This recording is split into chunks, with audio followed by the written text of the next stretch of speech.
Welcome to Tansson TV Plus. I'm Brandon. And I'm Mom. Yes, and thank you so much for joining us here today. Yep, thank you for joining again.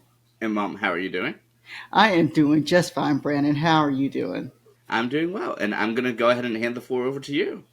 All right, today we're going to talk about Beyond the Gates. And we're trying to decide on a title for this series. So far, we're landing on chatting about Fairmont. We'll see if that sticks, but for right now, that's what we're going to go with. All right. And what I'd like to do this week is actually just kind of reflect a little bit on this first week. Brandon and I have only watched the first 5 episodes, and we are taping this, just so you'll know, on March the 3rd of 2025. And so we're just going to do some of our first initial thoughts of the show. It is not structured at this point, as in like the General Hospital talks that we do. We're just trying to figure out what we think will flow for this show. All right, Brandon, just overall, what were some of your initial thoughts over the first week? Oh, I definitely like it. I mean, it is so interesting to get into a new show, but for that, you also have to get to know a whole bunch of names, and I'm still trying to figure that out. Yes, you know I am too.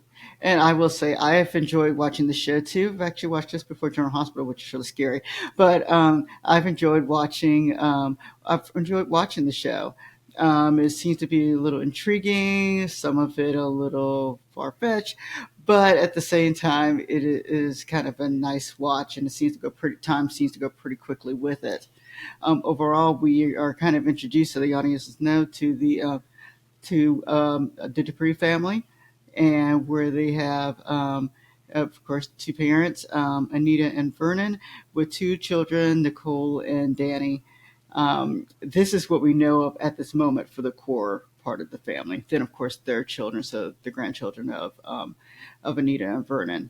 And so we could tell that this is a very strong family.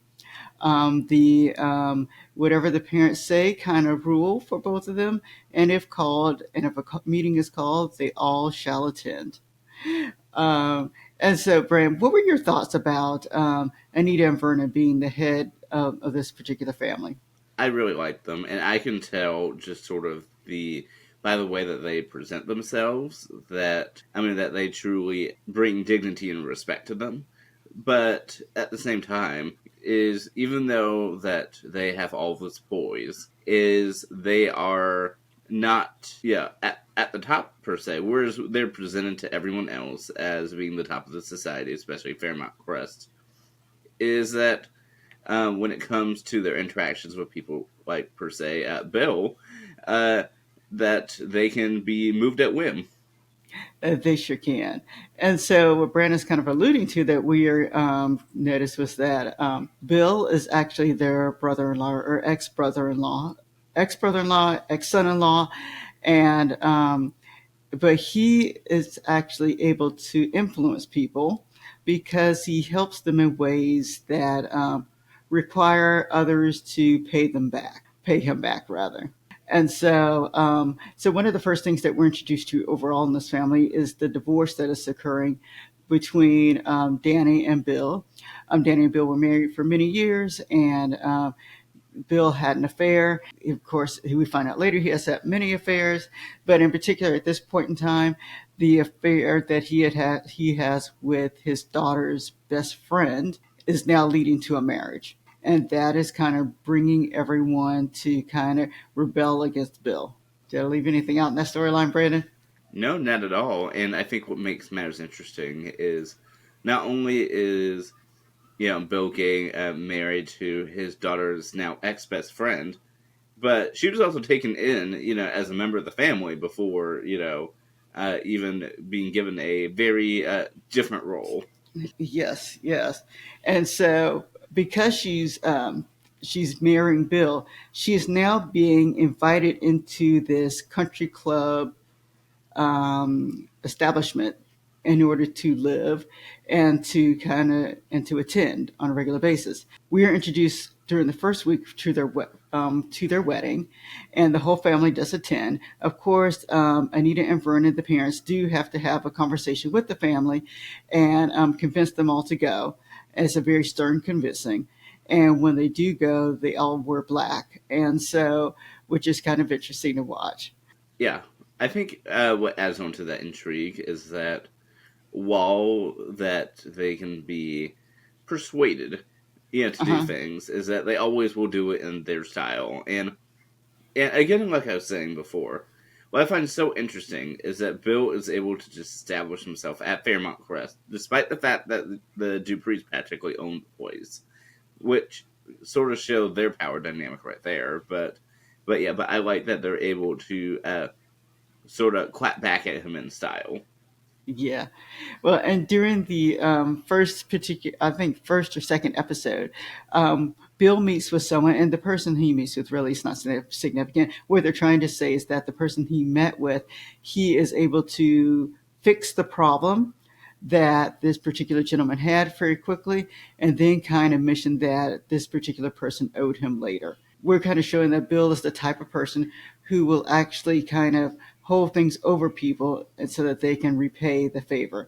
And with the Dupree family, what he's done is he actually mentions one of their grandsons, and once he mentions the grandson's name, then the family decides that they need to actually help or actually show up for the wedding because that is what the request that Bill has made. And not just one of them, but for everyone. Yeah, everyone needed to show up to the wedding. But I think one of the things that my guess was not on Bill's thoughts was that not only would everyone show up to include Danny, is that Danny would not show up empty handed. Yeah, Danny would not. She would not. Yes. All right. And so that's one of the things that we've noticed in the soap is that everything's kind of intertwining, and the family is the extremely important dynamic in this particular soap. We're also introduced to actually quite a few young people, which I found kind of interesting because we are now trying to figure out the role these young people are playing. They are grandchildren, they're friends, and things like that. And right now it's kind of vague of what they're trying to do with them, but you know that they will be influential somewhere in this particular storyline. Um, Besides the Dupre family, we're introduced to another family by the name of Ashley and Derek. And Ashley and Derek just kind of, I'm not quite sure what they're doing. And I kind of mentioned this when I gave my first review of the show. I'm intrigued by them. I really am intrigued because I don't know their purpose. And so because I don't know their purpose, I find it intriguing. And so I kind of like to see how they kind of land. Right now, they're just introduced to a nurse on her first day of work, and then Derek, her husband. So, Brandon, any thoughts about them? Yeah, and I'm not entirely sure as to where that's going, other than you need another family somewhere in here, and so maybe this is that when people get injured, at least we have a familiar face that can be like, oh hey, we're here. But on the other hand, Nicole and her husband also work at the same hospital, so I'm not quite sure as to where they're going with it, but I'm intrigued. Yes. And then we're also led to believe that Nicole is perfectly married with her husband, but it's alluded to that Nicole's husband might have another child out there. And so that's alluded to in one of the episodes coming up. One of the things that we noticed this first week was that how the soap was attempting to make the connections between all of these groups of people, and sometimes they're implying that someone has another child. They're implying that a grandchild may actually have a little past that no one knows about. They're implying that someone is after Nicole. Um, they're doing a lot of things, and it's actually fun to see. And I'm really enjoying how they're kind of bringing it all together. Oh, I am as well, and so I think it's kind of interesting to see who has connections and then who doesn't. Yeah, it is, and I almost need to make a map to kind of show who is related to who to kind of help myself out here. When we ended the first week, also it's like to end on an exciting week, and so we end on the first week. We do have the family attending a wedding. They're attending Bill's wedding, and then at the end we have Danny who decides to take out. Who decides that she kind of wants to do away with her husband. And so But of course, it ends there, and so we'll have to see this week how that kind of ends up. Well, like I said before, she definitely does not arrive empty-handed, and but I think something that I actually found interesting was not so much that because I had a call with that well into the episode at the beginning that You it's like did. oh well, she's gonna take him down. Yeah, you did. You said that immediately. But in the same regard, I think the part I like about Danny for the whole week, and don't get me wrong, I think she had a lot of strong scenes, is I like when she thought that she could just get back with Bill early in that episode. That, despite everything we've seen that week, is that she still wanted to get back with Bill. Yeah, I find that really kind of odd too. That she's. I don't know if it's a status with her or not, but she wants her ex husband back, and she's making that really clear. That is what she wants. Well, I feel like, too, is that we're sort of seeing with her character, at least my thought, is that she had always been a very strong-willed person, and that she had given up all of her dreams and ambitions to be Bill's wife, and that now that Bill's gone, I think she's feeling that she has practically lost out on all of her opportunities of life. I mean, with her husband gone, I mean, if that was what her defining role was, because they repeatedly said that she was a model, she tried to get into acting or a little bit, and and all of that stuff or fashion, but she gave it all away to be with Bill. But now we see her daughters doing that, and she doesn't know yet. Her daughters want her, uh, to step aside. So I'm intrigued to see when she's going to find out about all of that too. Yeah. And then the other thing that's kind of interesting, of course, it's a soap opera, so of course they have to have a little romance in there. And so Danny has, even though she's saying and pining that away for wanting Bill, she has a little romantic thing going on herself the night before Haley's wedding to Bill. So this purely a soap opera, as you could tell. All right. All right, Brandon, did you have any other thoughts about the soap opera? I will say the theme song's really growing on me. Yeah, yeah, we're enjoying the opening scenes of the other soap opera. Yeah, and we definitely are. And going back a little bit, apparently there may or may not be an affair with the real estate agent. Yeah, you caught that more than I did. But yes, go ahead. Do you want to explain that? So in Friday's episode, we do see that she has a husband, but we see her sort of, dressing up and meeting with someone else early in the week. Is that someone she's romantically interested in, or is she just meeting up with some random person for cosplay purposes? I don't know, but I'm intrigued to see where she's going. And on Friday's episode too, we also have Danny's best friend show up from out of town. We don't know who this person is really. I don't know if they're a person who's just here for the episode to establish that she knows people elsewhere, or she's sticking around. We're not sure.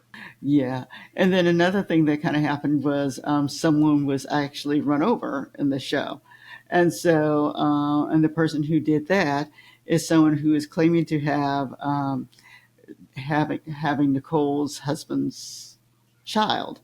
And so they're beginning to kind of pull some things together, which I think is great. And I look forward to seeing what's going to happen next week. Yeah, and I'm actually a little bit intrigued. Going back to what you're saying about Leslie, running that lady that I don't remember her name of, but off the road. My question is, it's a small question.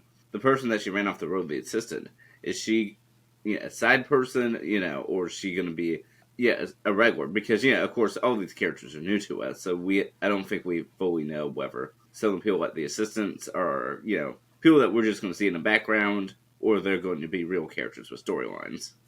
Yeah, we're unsure of how that's all going to kind of fan out at this time. But once more, I look forward to watching next week.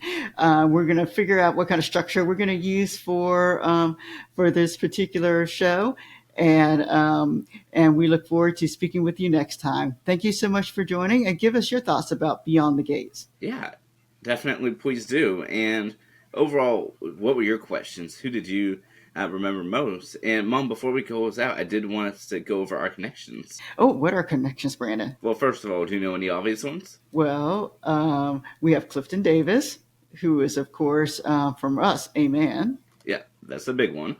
Mm-hmm. You tell us the next one.